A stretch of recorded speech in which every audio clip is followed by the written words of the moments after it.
What the fuck? Look!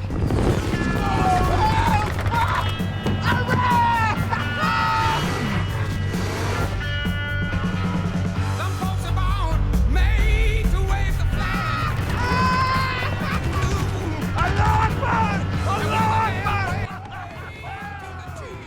Most 19-year-olds are worried about college applications, or whether their crush likes them back. You are 19 years old, and you are not worried about any of that. You are worried about whether the Pentagon is going to notice that you just sold them 50 million rounds of Chinese ammunition. Ammunition that has been rotting in an Albanian bunker since before you were born. Think about that for a second. You are 19. You still cannot legally drink, and you are sitting on a $300 million contract with the United States military. You should be terrified, because you know what happens if they find out. Prison. A life that ends before it even starts. But you are not terrified. Not right now. Right now, you are laughing, because you have just figured out the single most insane thing on planet Earth. The largest military on the planet does not check who it buys its weapons from. They do not ask questions. They do not visit your office. They do not even call. They just pay. And they just paid you. $300 million. Your office is a one-bedroom apartment in Miami Beach. Your business partner was a massage therapist 3 months ago. Your entire operation runs off a laptop and a P.O. box, and the Pentagon has no idea who you really are. That is not a movie plot. That is what actually happened. Before Jonah Hill, before the Hollywood adaptation, there was a real kid named Efraim Diveroli, and the movie toned him down. Efraim was born in Miami Beach in 1985. His father was a real estate broker. His uncle was a convicted arms trafficker.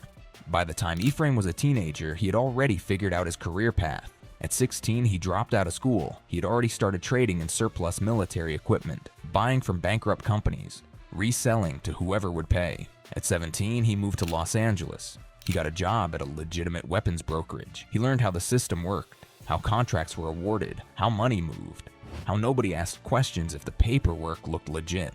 At 18, he quit. He had learned enough. He flew back to Miami, rented a small warehouse, and founded AEY Incorporated. His first major deal was a batch of ammunition sold to the newly formed Iraqi government. After the US invasion in 2003, Iraq needed weapons, desperately, and they did not care who sold it to them. Efraim made $60,000 on that single transaction. He was 18 years old, but he was just getting started. Here is what most people do not understand about the US military. It is the largest buyer of weapons on the planet. Trillions of dollars, millions of contracts, thousands of suppliers. And to manage all of this, the Pentagon built a website, a public website, fbo.gov. Federal business opportunities. Anyone could browse it, anyone could read the contracts. And this is the part that sounds fake, but is absolutely true. Anyone could bid on them. You did not need a factory. You did not need a warehouse. You did not need experience. You just needed to be the lowest bidder. Efraim Diveroli read the fine print when nobody else did. Most large defense contractors ignored the small contracts. $500,000. $1 million. These were not worth their time. The paperwork alone cost more than the profit margin. But to a teenager in a Miami apartment with no overhead, $500,000 was life-changing money for him. He started small, ammunition here, rifle, parts there. Contracts so minor that nobody at the Pentagon ever looked at them twice. And every time he delivered, the government paid him. The system worked. His reputation grew. By 2006, AEY had won 84 government contracts. 84. Most of them small, most of them unnoticed. But each one was a stepping stone to something big. Then the big one came. January 2007. The Pentagon posted a contract worth $300 million. They needed ammunition for the Afghan National Army. Hundreds of millions of rounds, rifle cartridges, machine gun belts, grenades. Real defense contractors looked at the specifications. They calculated the costs. They submitted their bids. And Efraim Diveroli beat every single one of them. He was 21 years old. He had no factory. He had no supply chain. He had no employees outside of David Packouz and a handful of assistants, and he had just won a contract worth more than some small countries spend on their entire military. The Pentagon did not flinch. The Pentagon did not investigate. The Pentagon approved the contract and sent the money because the website said he was the lowest bidder. That was it. That was the entire system. The contract specified American-made ammunition. Efraim had no intention of buying American-made anything. American ammunition was too expensive. The margins were too thin. He needed cheap. He needed fast. He needed a supplier who would not ask questions. He found one in Albania. During the Cold War, Albania had stockpiled enormous quantities of Chinese ammunition, billions of rounds, buried in bunkers, still packed in wooden crates from the 1960s. The ammunition was banned from international sale by a United Nations arms embargo. It was illegal to even possess in most countries. Efraim did not care. He negotiated a deal, he arranged transport, he created fake paperwork, showing the ammunition had been repackaged and met American standards. And then, he sent David Packouz to Albania to oversee the operation. What David found was not a warehouse, it was a nightmare. The ammunition was decades old, corroded, mismatched, packed in rotting crates covered in Chinese characters. The workers repackaging it were crushing boxes by hand. David knew immediately this was wrong. This was illegal. This was dangerous. American soldiers were going to depend on this ammunition. But David signed off on the shipment anyway. Why? The movie gives you a version of this. Peer pressure, greed, Efraim's manipulation. But the real reason, the one David admitted years later in interviews, was simpler. He did not want to go back to being a massage therapist. That was it. $80 a session. A pregnant girlfriend.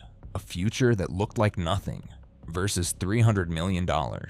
He picked the $300 million.